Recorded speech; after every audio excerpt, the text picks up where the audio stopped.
जब उसको डिस्क्वालीफाई किया गया, विनेश या नहीं, लेकिन ऐसा लगा जैसे हमें चाकू घुसेड़ दिया गया। क्या व्यवस्था थी सर कि उसका वेट बढ़ गया, पता ही नहीं लगा सिस्टम के लोगों को। क्या बेवकूफी की गई है, ये सोचने का विषय है सर। ये बहुत महत्वपूर्ण देश की बेटी का मामला है। ये हरियाणा की बेटी नहीं है सर, वो एक जात की बेटी नहीं है, वो हमारी बहन है, देश की बेटी है। विनेश जो है देश का नाम गौरवान्वित करती, इस देश का नाम बढ़ाती, लेकिन आज जो है अपमान का सामना करना पड़ रहा है। अभी मैं सुबह से प्रयास कर रहा था कि विनेश के लिए बोलूं। जब उसको डिस्क्वालीफाई किया गया, विनेश या नहीं, लेकिन ऐसा लगा जैसे हमें चाकू घुसेड़ दिया गया। मेरे आज भी याद है उस प्रोटेस्ट में मैंने रातें काटी हैं और 4-4 गोली खाई मैंने। ये देश की अस्मिता से जुड़ा मामला था, पर हमारी मांग ये थी कि सरकार स्टैंड क्लियर कर दे, तब भी सुनवाई नहीं की गई।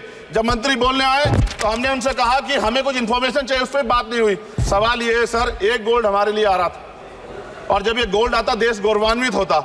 और क्या व्यवस्था थी सर कि उसका वेट बढ़ गया, पता ही नहीं लगा सिस्टम के लोगों को। क्या बेवकूफी की गई है, ये सोचने का विषय है सर। ये बहुत महत्वपूर्ण देश की बेटी का मामला है। ये हरियाणा की बेटी नहीं है सर, वो एक जात की बेटी नहीं है, वो हमारी बहन है, देश की बेटी है। और आपने क्या किया हरियाणा के साथ? आपने हरियाणा का बजट कम किया, जबकि सबसे ज्यादा मेडल हरियाणा लेके आता है। ये गलत है सर, ये धोखा है। हमें इस बात की तकलीफ है कि विनेश जो है देश का नाम गौरवान्वित करती, इस देश का नाम बढ़ाती, लेकिन आज जो है अपमान का सामना करना पड़ रहा है। जब हमारे हितों की बात होगी हम जो है समझौता कर सकते हैं, लेकिन जब देश के हितों की बात होगी, बाबा साहब अम्बेडकर ने कहा था हम प्रथम और अंत्य भारतीय हैं। जब देश हितों की बात होगी, महिला हितों की बात होगी, महिला सम्मान की बात होगी, हर हम कीमत चुका देंगे। सरकार के मंत्री ने क्या कहा कि हमने इतने पैसे दिए, एहसान क्या खैरात दी क्या आपने कोई? खत्म कर रहा हूं सर, खैरात दी क्या आपने कोई? इससे ज्यादा पैसे हम आपको दे देंगे, लेकिन आपको चाहिए था कि इस मामले को संभालते और देश का सम्मान बढ़ाते। आपने लापरवाही बरती, इसका खामियाजा हमें भुगतना पड़ा। मैं आपसे आग्रह करूंगा कि जब वो बेटी देश लौटे सर, जब वो बेटी देश लौटे, रुक जाओ प्लीज, वाइंड अप प्लीज। जब वो बेटी देश लौटे, मैं आपसे आग्रह करूंगा कि स्पीकर सर यहां बुला के उसका सम्मान करें। हम सब लोग, वो देश की बेटी है सर, देश के लिए गोल्डन गर्ल है वो, उसका सम्मान यहां किया जाए सर। हमें चाहते हैं किसान मजदूर रात में थक के सो जाते हैं, सपने में देखते हैं कि जीवन बदल रहा है, गरीबी खत्म हो रही है। सुबह जब आंख खुलती है तो लगता है वापस जो का तू है। ऐसा ही इस बार का बजट गरीबों के लिए था। महोदय, मैं अपने क्षेत्र से शुरुआत करूंगा। मेरा क्षेत्र नगीना बाढ़ प्रभावित है, कोई चर्चा नहीं हुई। किसान और आम आदमी परेशान है, कोई चर्चा नहीं हुई। गन्ना मिल समय पर पैसा नहीं देती है। गुलदार ने 30 लोगों की जान एक साल में ली है पिछले, कोई फर्क नहीं पड़ता अमीरों को। उद्योग धंधे लगाने कोई बात नहीं हुई। मेडिकल कॉलेज और एम्स के निर्माण की कोई बात नहीं हुई।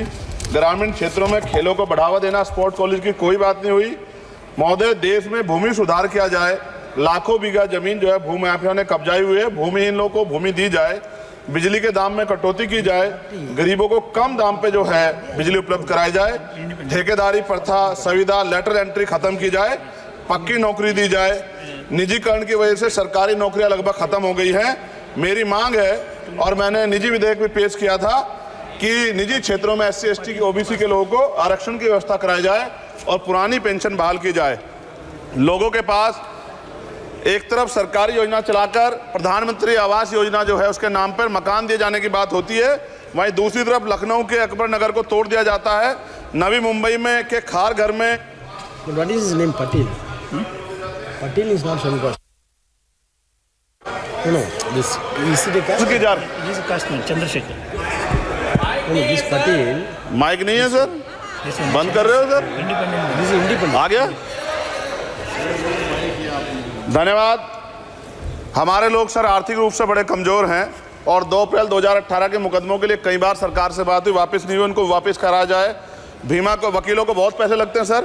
भीमा कोरेगांव में 3000 लोगों पे मुकदमे हुए थे महाराष्ट्र में, वो वापस नहीं हुए। पुणे में दीक्षा भूमि जो हमारा गौरव है, उसका वहाँ पार्किंग बना के उसको अपमानित किया जा रहा है, इसको बंद कराया जाए। पेट्रोल पंप के जो डीलर्स मार्जिन है वो 2017 से नहीं बढ़ा सर, इसका असर ग्राहकों पे पड़ता है। इसका असर जो है पेट्रोल पंप के नेटवर्क सुचारू रूप से चलाने पे पड़ता है। डीजल मार्जिन की बढ़ोतरी ना होने से हजारों कर्मचारी, लाखों कर्मचारी जो वहाँ काम करते हैं उनके जीवन पर असर पड़ रहा है। सहारा का में 10 करोड़ जमाकर्ता का लाखों करोड़ों रुपए जमा है। कंपनी बंद हो जाने के कारण 10 लाख से ज्यादा एजेंट बेरोजगार हो रहे हैं, नौकरी कहीं है नहीं। भुगतान ना होने के कारण जमाकर्ताओं के द्वारा एजेंट पर जबरदस्ती भुगतान कराने का दबाव बनाया जा रहा है, जिसके कारण 5000 से ज्यादा एजेंटों ने आत्महत्या कर ली है। सभापति महोदय, उत्तर प्रदेश देश का सबसे बड़ा सूबा है। उसको इस बजट में कुछ नहीं मिला।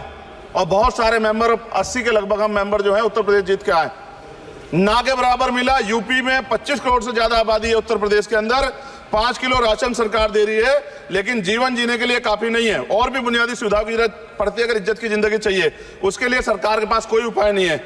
यूपी जब एक बड़ा राज्य है, लेकिन यूपी में भाजपा सरकार की विकास गति बहुत धीमी है। हमारी सरकार से, केंद्र की सरकार से मांग है, हमें यूपी की सरकार की चिंता नहीं है, लेकिन यूपी की जनता की चिंता है। मैं मांग करता हूं कि यूपी को 4 भागों में विभाजित किया जाए। डॉक्टर बाबा साहब अम्बेडकर ने कहा था 1995 में, उनकी बुक है थॉट्स ऑफ लिंग्विस्टिक स्टेट, किताब में कहा था राज्य जितना छोटा होगा राज्य की प्रगति उतनी होगी, जनता को रोजगार मिलेगा और जनता का जीवन संपन्न होगा।